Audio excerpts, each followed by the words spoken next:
Salut les amis, je suis très heureux de vous retrouver aujourd'hui sur ma chaîne Les Reviews du Sanctuaire pour cette 47e chronique.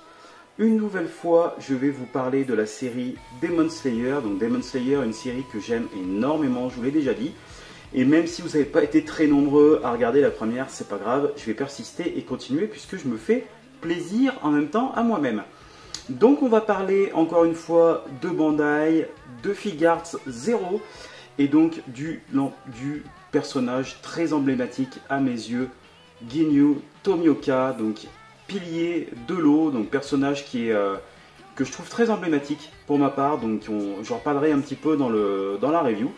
Et on va voir plusieurs étapes, je vais vous faire découvrir donc la boîte, le contenu, le rendu de ce qu'on a à l'intérieur et on fera un petit bilan de tout ça. A savoir en tout cas pour les premières informations donc, de ce Tomioka, donc il est sorti le 2 février 2021 au Japon, donc ça commence déjà à faire un petit moment qu'il est paru et par la suite il est arrivé 2 mois plus tard en Europe et donc en France le 4 février 2021. Vous pouvez encore le trouver disponible sur la boutique tamashi.fr. Encore une fois, c'est la boutique de base qui le propose, mais je ne vais pas citer toutes les crèmeries, je pense faire le tour. Vous pouvez peut-être le trouver de nouveau, donc autour de 75 €. Après, au niveau de la taille de cette figurine, donc, ou plutôt de cette petite statue PVC, devrais-je dire, on est sur du 170 mm de hauteur et on va donc découvrir sans plus tarder la boîte de notre statue. Concernant la boîte de notre petite statue, donc nous retrouvons bien évidemment ce format de boîte vitrine, comme nous en avons l'habitude avec cette gamme.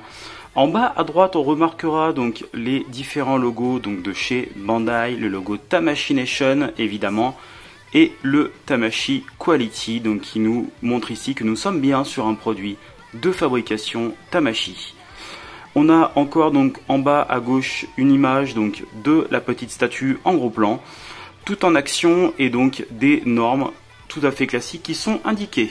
En haut à gauche, on retrouve évidemment le logo japonais donc de Demon Slayer et à droite le logo Figuarts Zero avec une petite traduction rapide ici de chez Google. On peut s'apercevoir qu'il est marqué ici le souffle de l'eau. Et on retrouve donc ici le côté de notre boîte avec bien évidemment toujours une ouverture donc qui nous permet d'apercevoir la petite statuette à l'intérieur. Toujours ces petits carrés, ces paillettes d'or donc qui volent dans tous les sens, donc ça c'est très joli, quelque chose d'agréable qu'on retrouvait déjà sur Nezuko et je suppose que l'on retrouve sur le reste de la gamme, et indiqué donc en bas à gauche Figuarts Zero, le nom du personnage avec la précision de nous avons ici donc le pilier, donc le Breathing Water, donc le pilier de l'eau. Sur l'autre côté, rien d'exceptionnel, donc nous avons toujours un gros plan de notre statue et donc les mêmes informations qui sont indiquées toujours sur ce fond bleu. Et enfin à l'arrière, nous retrouvons donc en gros plan notre statue. Ensuite, nous avons de très jolies images en gros plan donc pour profiter un maximum des détails de ce qui nous attend à l'intérieur. Et bien évidemment, les habituelles mentions légales. Pour ma part, en tout cas, c'est un excellent emballage. Il y a vraiment beaucoup de soin qui est apporté à cette boîte. Ça fait vraiment plaisir à regarder. Et donc, concernant le contenu, une fois que vous avez déballé tout ça, écoutez, il n'y a rien d'exceptionnel. Ça reste bon pour ma part. Il n'y a pas grand-chose de plus de toute façon que ce que nous avons en photo dessus. Donc, pas de pièces interchangeables ni quoi que ce soit. C'est un petit peu dommage, mais bon, en tout cas, ça fait partie de l'originalité de cette gamme-là. Donc, on ne peut pas vraiment le reprocher. Donc, uniquement un grand blister, donc avec le personnage qui est très bien emballé à l'intérieur. Eh bien, écoutez, on va en profiter maintenant pour parler du rendu de notre petite statue PVC de Tomioka.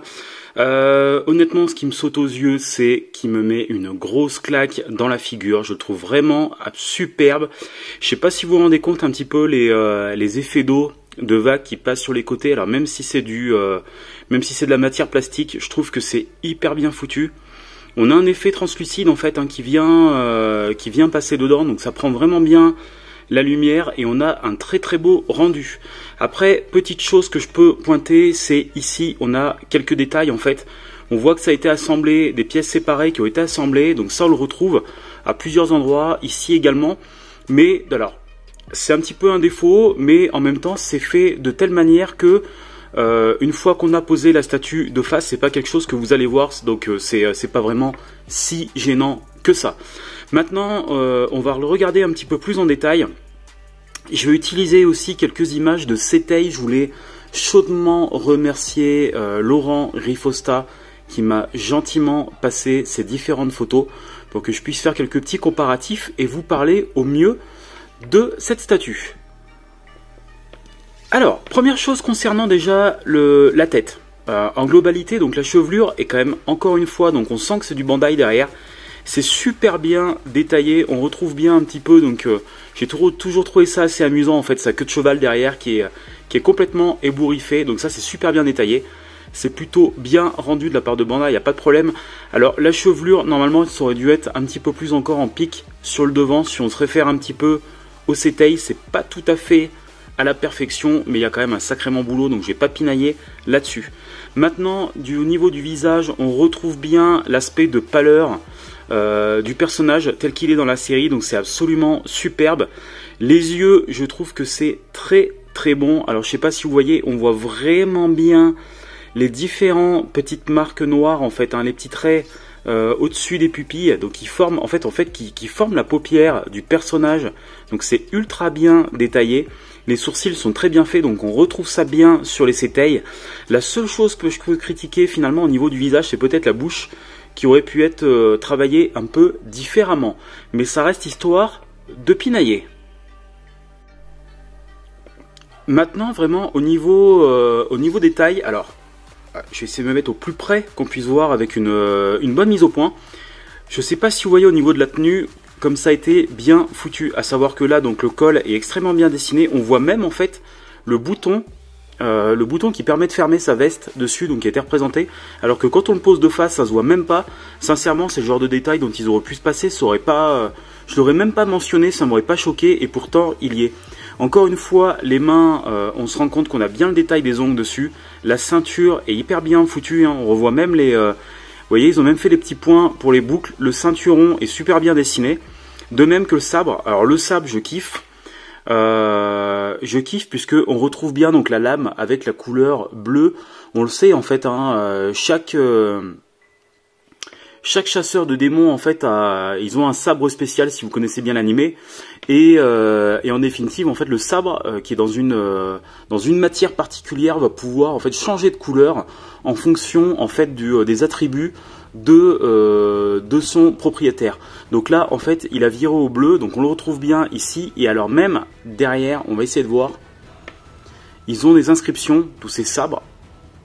Voilà, je sais pas si vous voyez ici, on retrouve bien en fait même l'inscription qui a été refaite. Pareil, quelque chose qui va absolument pas se voir une fois que vous allez l'exposer, mais ça a été remis ici. Donc pour dire quand même le souci, le soin qui a été mis par Bandai.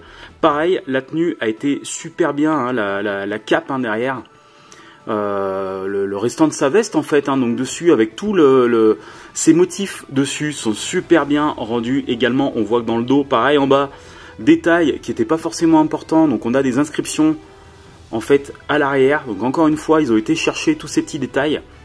Ah, je trouve ça absolument superbe, en tout cas pour ma part. C'est hyper fidèle par rapport au Setei au niveau de la tenue, c'est ultra détaillé. À l'arrière, je vous montre aussi également, on a des inscriptions, bien sûr, donc Made in China dessus. Ça, on s'en doute bien, et c'est du Bandai Spirits. Donc ça, vérifiez bien que vous avez ces inscriptions, puisqu'il y a des contrefaçons qui existent déjà de ces statues Figarts 0.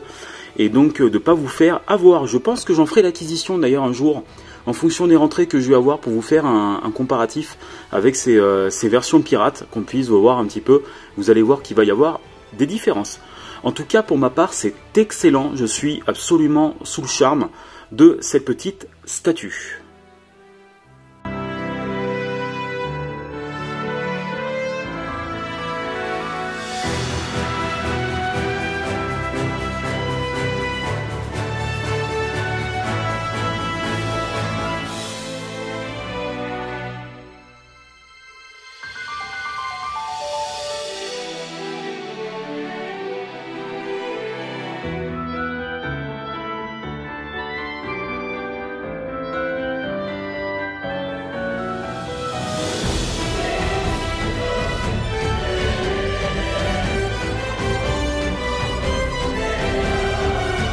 Allez, bien écoutez, on va en profiter pour faire le bilan de notre statue. J'en ai profité donc pour vous mettre en scène avec Nezuko, donc que je vous ai chroniqué il n'y a pas très longtemps, donc n'hésitez pas à aller voir la vidéo si ça n'a pas été fait.